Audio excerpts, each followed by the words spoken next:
Hi, welcome to the Bitchy Baker. Today we are making chocolate chip cookies.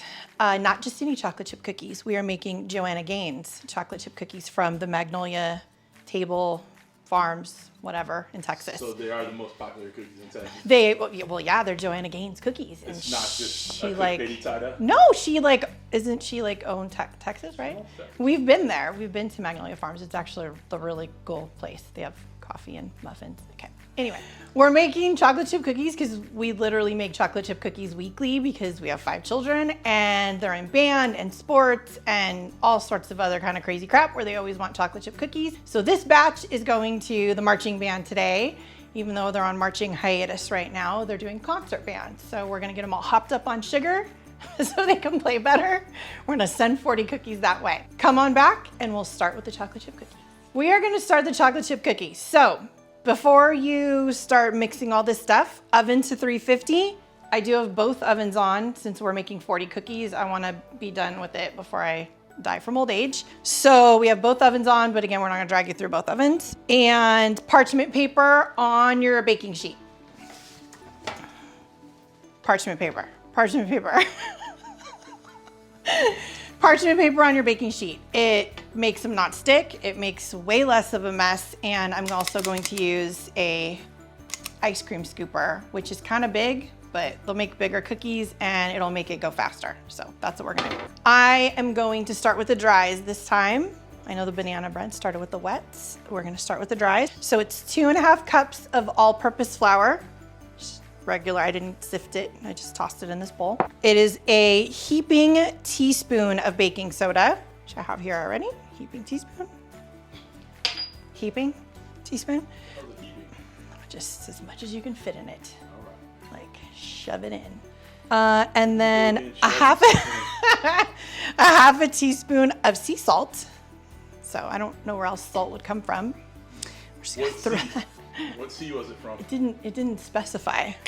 Whatever sea you would like. That's all the dries that go in it. You're gonna, again, I'm gonna shift this instead of the normal toss it in and hope for the best. We're gonna sift it around, make sure it's mixed. I'm already making a gigantic mess. We're gonna set that aside. Okay, so that is done for now. Then you are going to start with the wets, which is 1 stick of unsalted butter. And I did not take it out of this package this time. You want it room temperature, not liquid, room temperature. Toss that in your mixer. You can also use a hand mixer if you don't have like a big mixer for this. It's exactly the same, it's just you gotta put more muscle into it. And then we're gonna mix in 2 cups of packed light brown sugar. You can use dark if that's all you have at home. It just makes the cookies taste a little bit different, but they're still absolutely delicious. Flop that in there. Just flop it right in, it sounds like a brick. And that's how you know I packed it. Pro tip. Pro tip, just pack it in. Okay, so we are going to blend that. I'm just making sure I'm not missing something because I'm so used to just doing it and not explaining it. So you are going to use your paddle attachment, which is in there. You're going to beat it on medium speed until it's light and fluffy. You always want your butter and sugar to be light and fluffy. So 2 to 3 minutes, you're gonna wanna mix it in until the butter and the sugar look light and fluffy. And it's getting everywhere. We're just gonna turn that down a bit.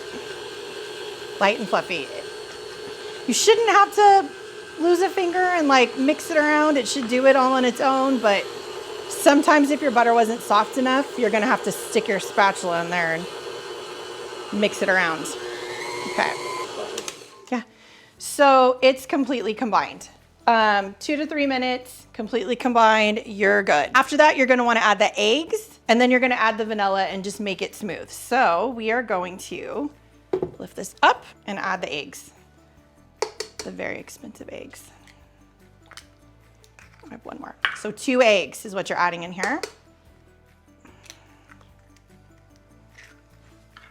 And then just blend it again till it's all mixed. Just a couple of minutes. Well, not even, probably like 30 seconds really. You're gonna add in the vanilla after that. And it is 1.5 teaspoons of vanilla. I feel like you could never have enough of vanilla or cinnamon for that matter, but trying to follow instructions. And then blend it in again. And don't do what I just did and turn it on too high. It just splattered everywhere. Okay, our wet is good. Our dry is mixed. All we have left is the messy part, which is this giant bowl of flour, and then the fun part, which is the chocolate chips. I'm already like sticky. Okay, so you want to do it on medium speed just until the flour is incorporated. So you don't want to make your cookies chewy. So you don't want to overbeat them. And I'm going to do it half and half, maybe.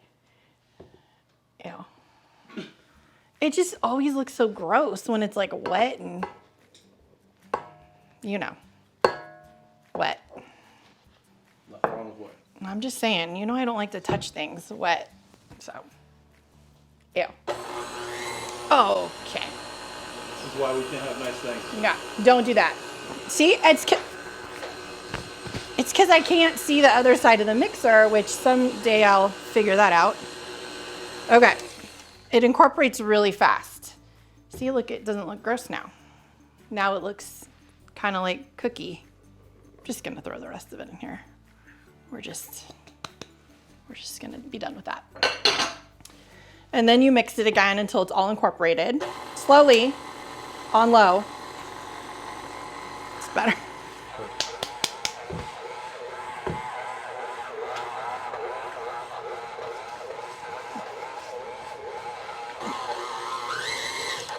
Okay, everything is mixed in. It looks, well, I'll show you. This is what it looks like. It's like a cookie paste. Okay, so this is the fun part, which is chocolate chips. It's semi-sweet. I have a mixture in here of mini chocolate chips and the bigger chocolate chips because that's how I put them away in the pantry. So we're going with it because nobody's gonna separate these. So I'm gonna do half at a time, add a half, mix a little bit, add another half. Remember, you don't wanna overmix chocolate chip cookies because then they'll be tough. So that's... You said chewy earlier. They'll be tough, not like chewy. good chewy, Yeah, like, not good chewy. Yeah, not a good chewy. They'll be a weird chewy. And this is a lot of chocolate chips. So this is 1.5 cups of chocolate chips. It smells really good. They smell like cookies. And this is a lot of chocolate chips. We're just gonna go for it. Who doesn't like chocolate? Going balls to the wall. That's right. Can I eat the batter right now? No! You have to wait like everyone else. That's how you get sick, is raw eggs.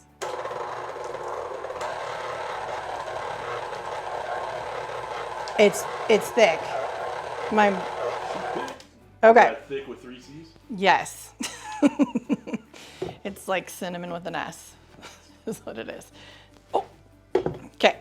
So this is done. This is completely done cookie batter.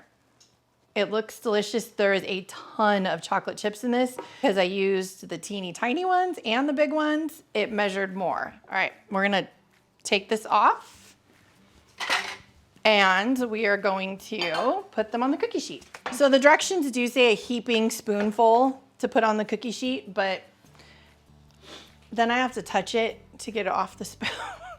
So you can either do a heaping spoonful or you can use a scoop. It's an ice cream scoop. I have a teeny tiny one too, but that makes really tiny cookies and we would be here for the rest of our lives making teeny tiny cookies. So I'm just gonna make scoops. I'm gonna put them about 2 inches apart on the pastry paper, on the parchment paper. What is pastry? Well, it's what I make pastry on. Stop it. It's what I make pastries on. It's parchment paper. But see, I don't have to touch the cookies this way. You don't need to smash them down. You can just leave them as is. However, you scoop them onto the parchment paper that I almost called pastry paper again. Yeah, I know. Once all this is done, we're gonna pop them in the oven as middle of the oven on the rack as you can. That's why I have both the top and bottom ovens on, so I can do the same middle of the oven rack on both sides. They bake for about 10 to 11 minutes. You don't wanna over bake them. See, I had to touch one. All right, so we're gonna pop these in the oven.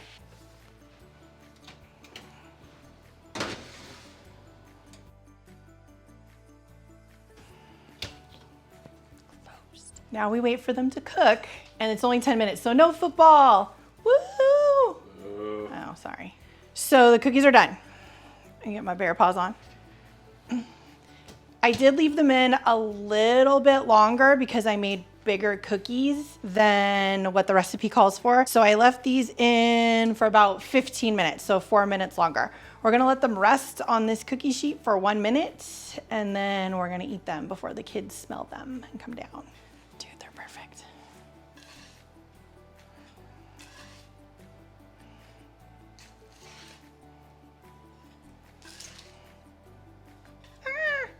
What was that? That one tried to escape. Tried to leave. Cookies are done. And before I taste one, I feel like I deserve a cookie because I didn't say shit or fuck once. Not one time. What the hell? The whole video. Are you just trying to make editing hard on me? You're welcome. So, cookies are out of the oven. They waited a bit so I don't burn my face off. The ingredients and the prep will be listed below, which I don't want to say stolen, but borrowed from Joanna Gaines. It actually came out of her Magnolia table cookbook. So, you know they're delicious. These are really good. They have tons of chocolate in them.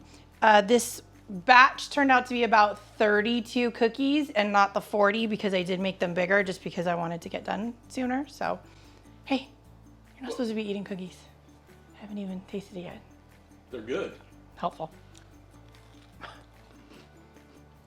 Yeah, these are really good. I mean, I've never met a chocolate chip cookie that I'm like, ew. Unless you put nuts in it. Nobody likes nuts in their mouth. Of course. I feel like that's gonna be my new thing. So, hope you enjoyed this. Hope this makes it a lot easier when you go to make them. Subscribe below so you can see more of the lovely baking stuff I'm gonna make on my own or borrow from someone else or whatever. And otherwise, I will see you next Tuesday.